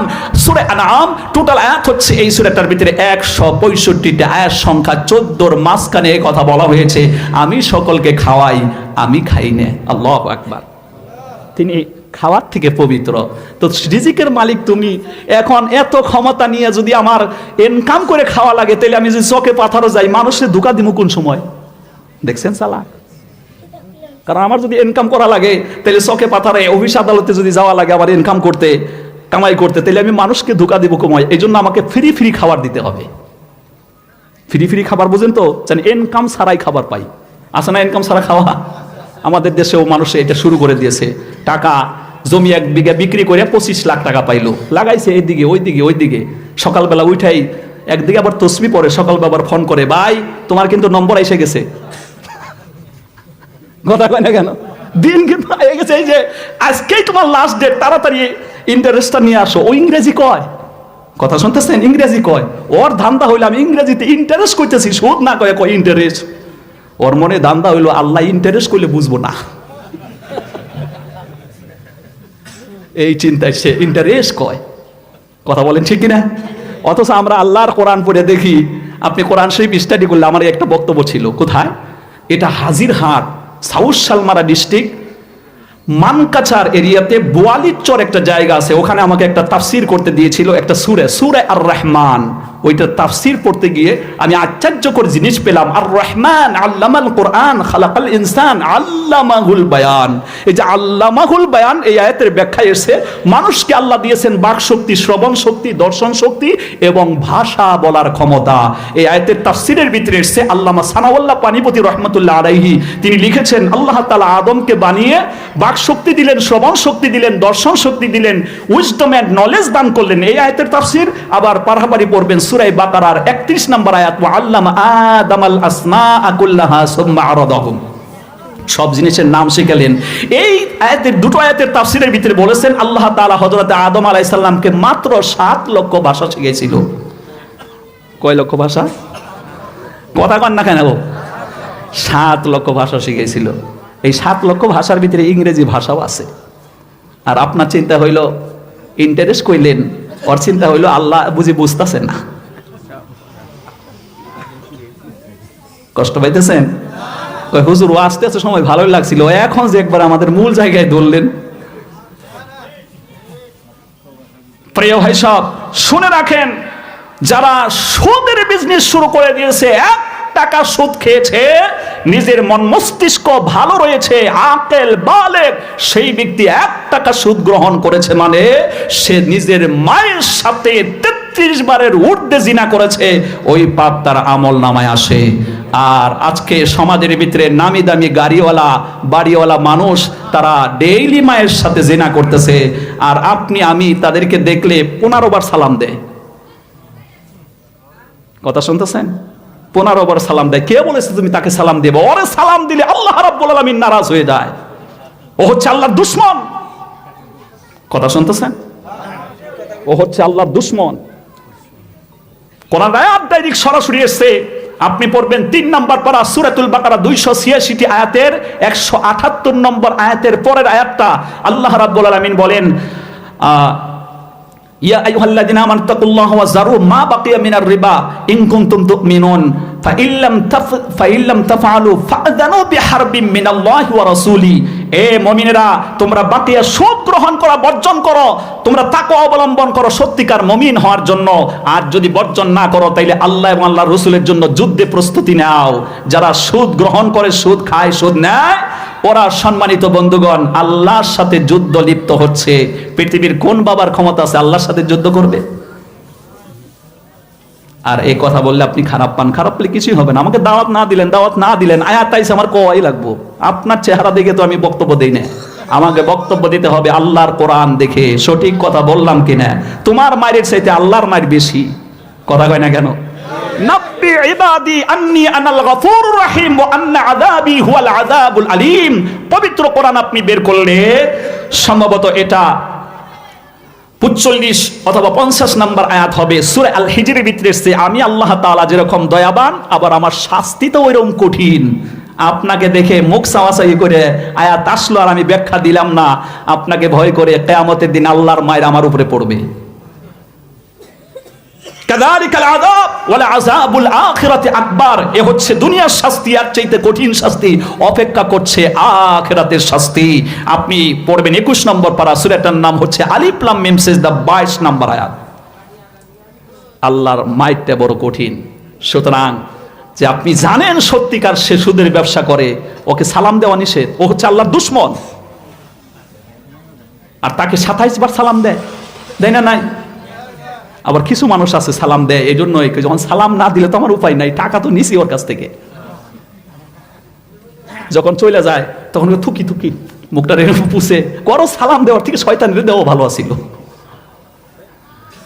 কোরআনে কারীম যখন স্টাডি করবেন আল্লাহ রাব্বুল আলামিন বলেন, ওয়ালিল্লাহিল ইজ্জাতু ওয়া লিরাসূলিহি ওয়া লিল মুমিনিনা ওয়ালাকিন্নাল মুনাফিকিনা লা ইয়ালামুন। 8 নম্বর আয়াত সূরা মুনাফিকুন, লা ইয়াফকাহুন। আল্লাহ রাব্বুল আলামিন বলেন, সত্যিকার সম্মান তো আল্লাহর জন্য, সত্যিকার সম্মান তো রাসূলের জন্য, সত্যিকার সম্মান তো মুমিন ব্যক্তিদের জন্য। সুতরাং মুনাফিকরা এই বিষয়টা বুঝে না। কথা বলুন ঠিক কিনা? আপনি মুমিন হয়ে যান, দেখবেন সম্মান, মান সম্মান, দিলের মধ্যে শান্তি, স্যাটিসফাই চলে আসবে। টাকার ধাক্কা খেয়ে, সম্পদের ধাক্কা খেয়ে মানুষ সহ্য করতে না পারে আল্লাহকে বলে যায়, কিন্তু পরবর্তীতে তার অনুশোচনা চলে আসে। এই পৃথিবীর সবচেয়ে বেশি ইনকাম করনেওয়ালা ব্যক্তি ইলন মাস্ক, ও প্রথমে টাকাকে সহ্য না করতে পেরে বলছিল এই দুনিয়ায় ক্রিয়েটেড বলতে কেউ নাই, there is no God in the heavens and the earth, আকাশ জমিনে সৃষ্টিকর্তা কেউ নাই। এখন দেখলো যে না, টাকার সাথে মনের কথা বলতে পারি না। কথা কয় না কেন? একদিনে 1000 কোটি টাকা ইনকাম, এই টাকার ধাক্কায় সে বলছিল আল্লাহ নাই, এখন বলতেছে না আল্লাহ আছে। সুবহানাল্লাহ বলেন, আর একটু জোরে বলেন সুবহানাল্লাহ। সে দেখেছে, শুনেছে, টাকা লক্ষ লক্ষ ডলার নিয়ে শুয়ে থাকি, এই ডলারের সাথে আমার মনের কথা আমি বলতে পারি না। মনের কথা কার সাথে বলা যায়? আর একটু জোরে বলেন। কয়েকদিন থেকে আমরা নিউজে পেতেছি যে ও এখন আর নাস্তিক নেই, সে হচ্ছে আস্তিক, যে সৃষ্টিকর্তা একজন আছে, ক্রিয়েটেড একজন আছে, তিনি সবকিছুই কন্ট্রোল করতেছেন, তিনি সবকিছুর মালিক। বিশ্বাসের দিকে সে চলে আসতেছে। আমরা দোয়া করি তার জন্য, আল্লাহ তাআলা তাকে ইসলামের সুছায়াতলে নিয়ে আসুক, হেদায়েত দান করুক, তার কোটি কোটি টাকা দিয়ে যেন ইসলামের খেদমত হয়, আল্লাহ যেন কবুল করে, বলেন আমিন। আল্লাহ তাআলা ওকে উসমান গনির মতন আল্লাহ কবুল করে নেন, হযরত আব্দুর রহমান ইবনে আউফের মতন আল্লাহ কবুল করে নেন, সকলে বলেন আমিন। তো শয়তান কি কইছিল যে আল্লাহ আমার ফ্রি ফ্রি ইনকাম লাগে, কথা এখানে ছিল না, ফ্রি ফ্রি ইনকাম লাগে। আল্লাহ তাআলা বললেন যে ঠিক আছে, এটাও মঞ্জুর করলাম। তখন শয়তান মানতে চায় না, বুঝতে চায় না যে আল্লাহ ফ্রি ফ্রি ইনকাম আবার কেমন হয়। কয় হ্যাঁ, সিস্টেম আছে। এই দুনিয়াতে, এই পৃথিবীতে মানুষের ইনকাম করবে, সারাদিন কষ্ট করে নিয়ে সে যখন খেতে বসবে, ওই খাওয়ার সময় যে বিসমিল্লাহ না কইয়া খাবে, তোরে দাওয়াত দিল। এবার দেখেন শয়তানের দাওয়াত খাওয়ার অভাব আছে নাকি জায়গা? আরে বাবা, শয়তান যদি 5 জন হয় দাওয়াত দেয় 500 জনে, কারণ 500 জনই তো বিসমিল্লাহ না কয়ে খায়, কথা কয় না কেন? সুতরাং আমার ভাইয়েরা, এই শয়তান আমাদেরকে পেয়ে বসেছে, ধোঁকা দিয়া বোকা বানায়। আমার ভাইয়ারা, সেজন্য নিঃস্বার্থ থেকে আমাদেরকে ছাড়তে হবে ভাইয়ারা।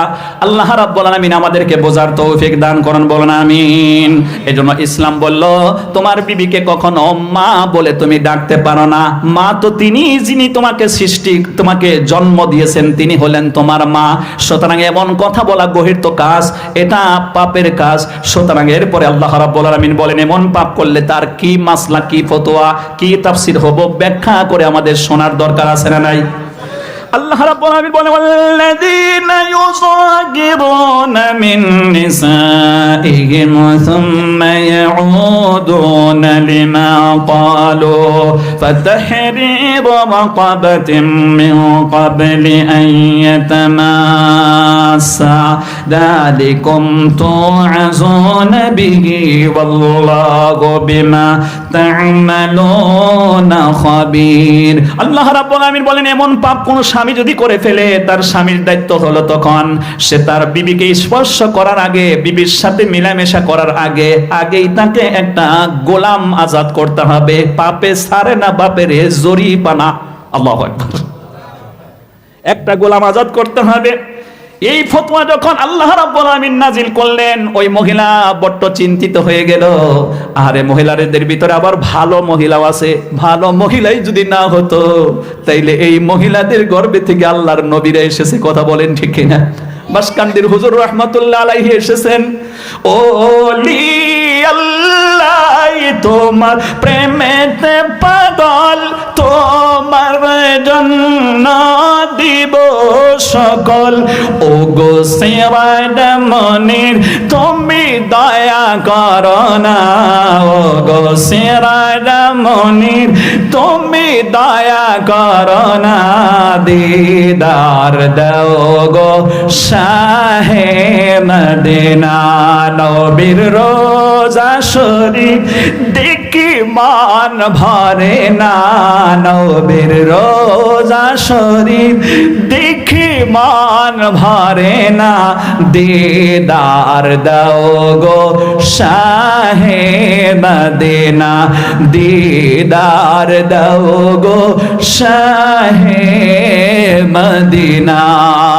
তো ওলি আল্লাহ যে জন্ম হয় এই মায়েদের পেটে থেকেই হয় না?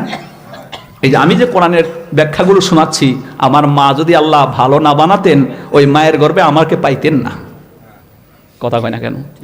এই জন্য কিছু মহিলা ভালো আছে, স্বামীর ব্যাপারে তার কি সটকর্নাল, কি ভালোবাসা।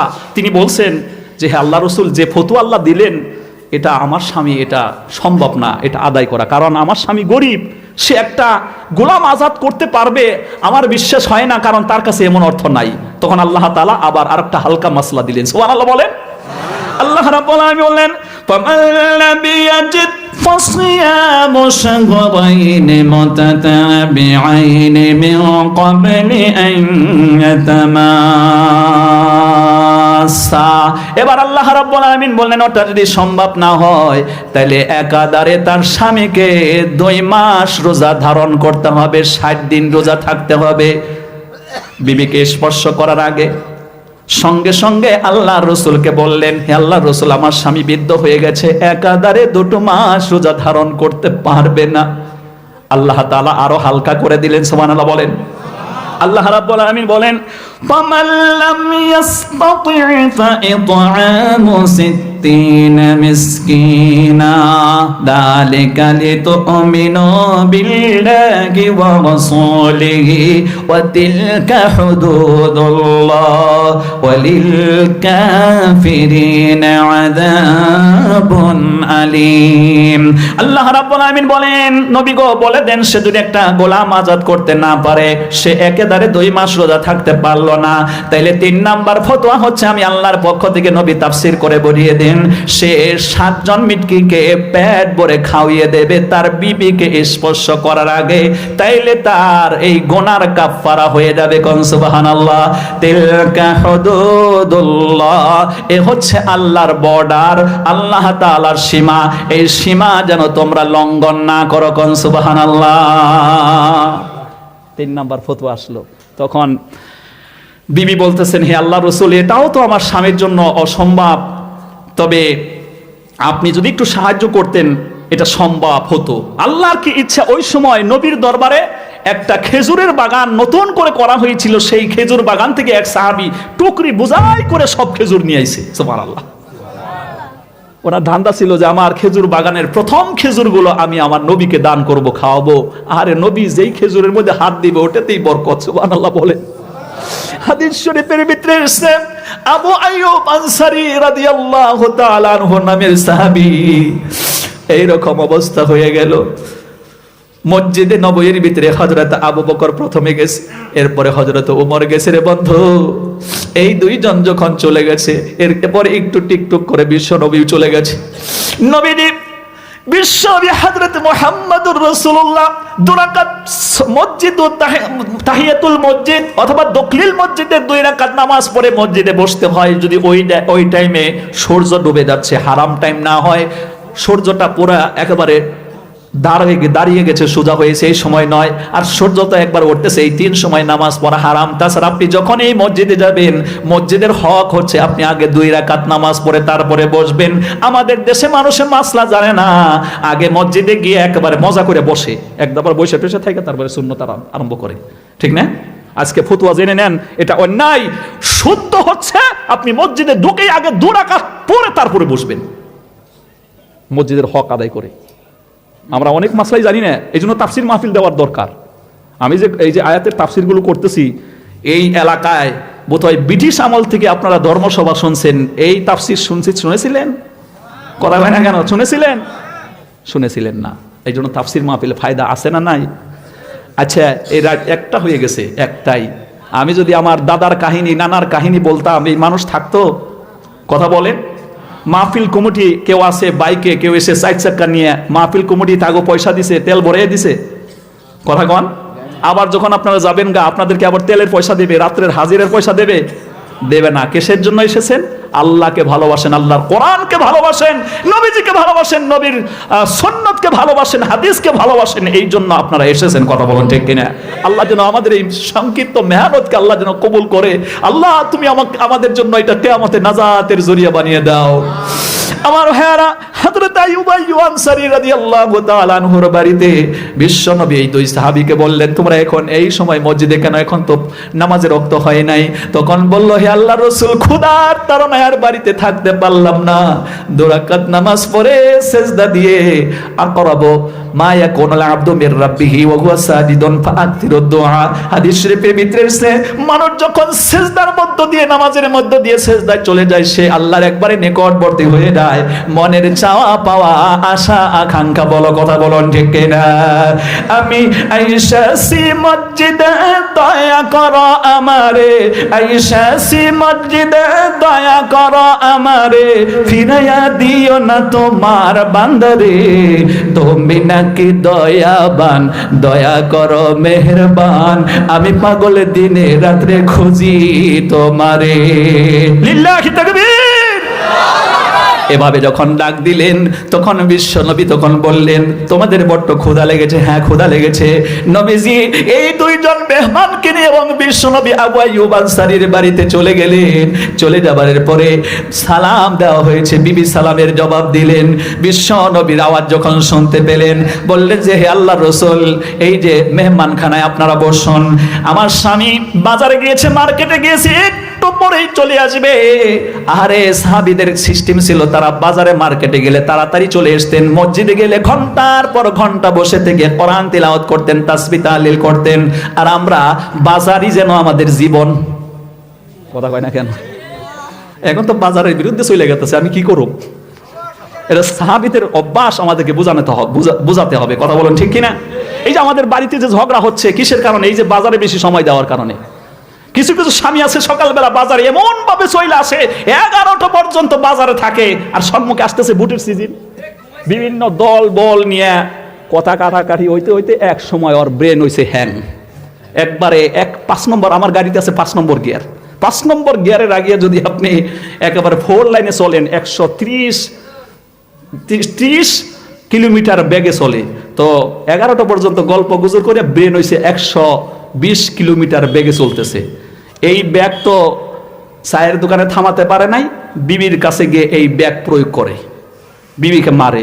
বিবি মনে করছিল আরে স্বামী বাজারে চলে গেছে, তাইলে সকালবেলা আনাজপাতি কিছু মাছ টাছ নিয়ে আসবে, আমি রান্না করব। বিবি এই সকালে ভাত রান্না করে বসে আছে, 11টা বেজে গেছে, ক্ষুধাও তো লেগেছে, বাড়ি গিয়ে বলে বিবি খেতে দাও।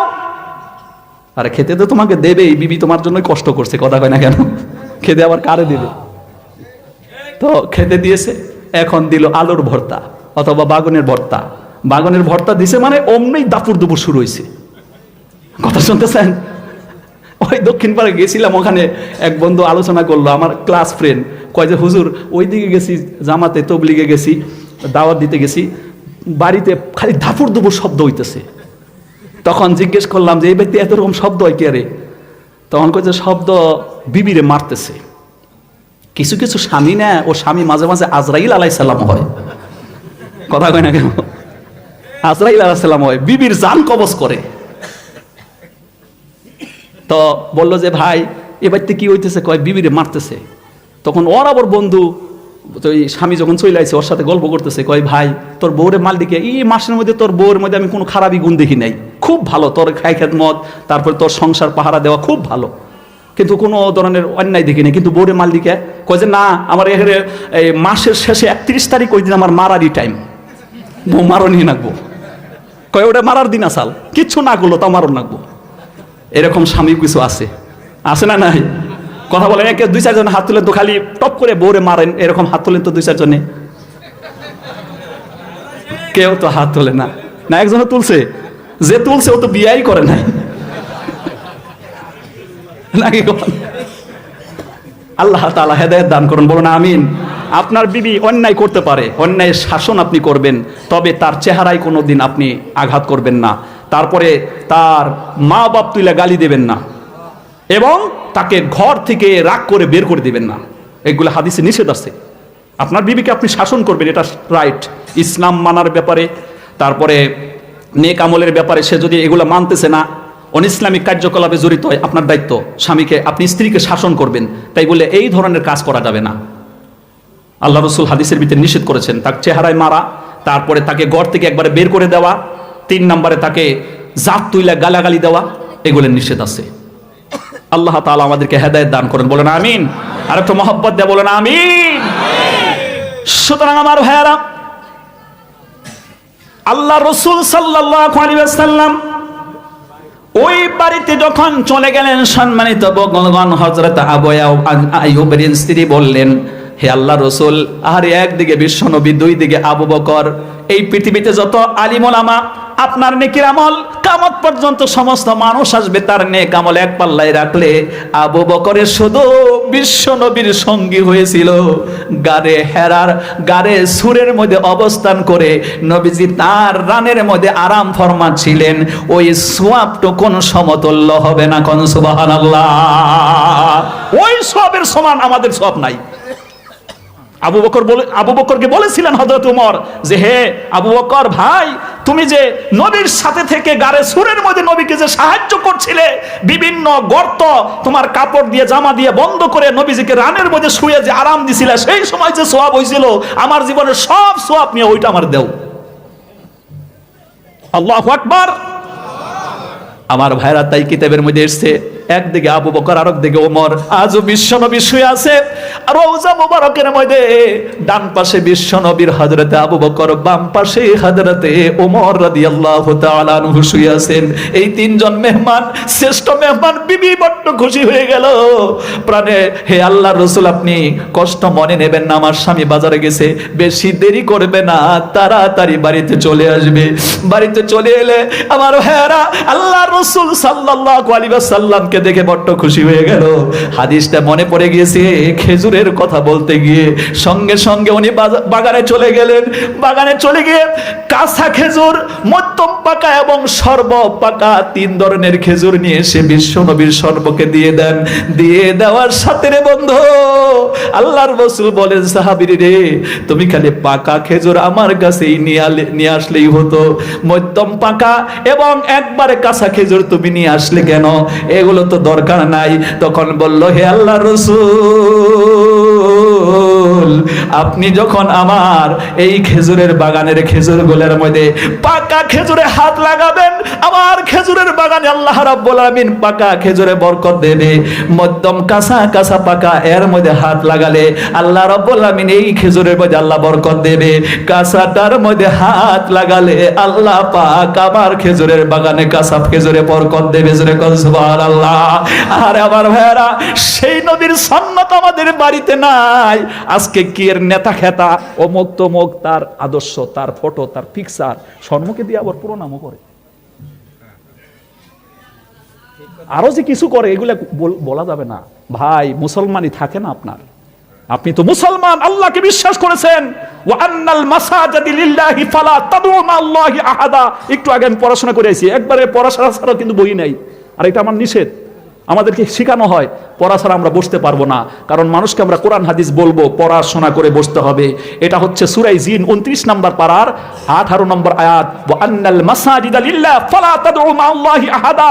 আল্লাহর ঘরসমূহ, মসজিদসমূহ, এখানে আল্লাহ ছাড়া অন্য কাউকে তোমরা ডাক দিও না।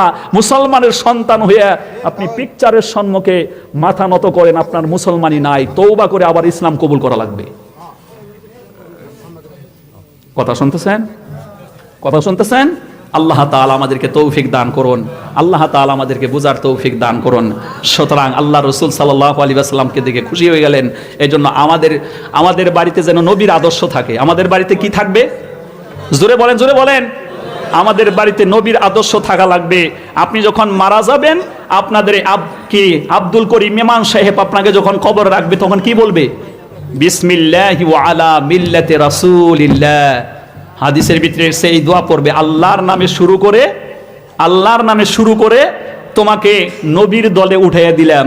দুনিয়াতে তুমি কত হাজার দল করেছ, আর এখন মরারা তোমারে আল্লাহর রাসূলের দলে দিতে হবে। এই জন্য দুনিয়ায় থাকাকালীন আদর্শ অ্যাকসেপ্ট করতে হবে, মানতে হবে, শুধুমাত্র অনলি ফর নবীজির। আর নবীজির আদর্শ মানলেই বরকত। কথা বলুন ঠিক কিনা?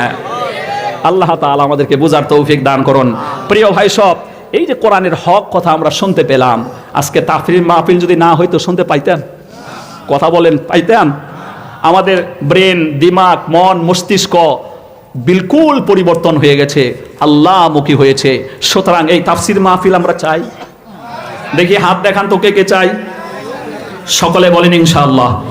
আর একটু জোরে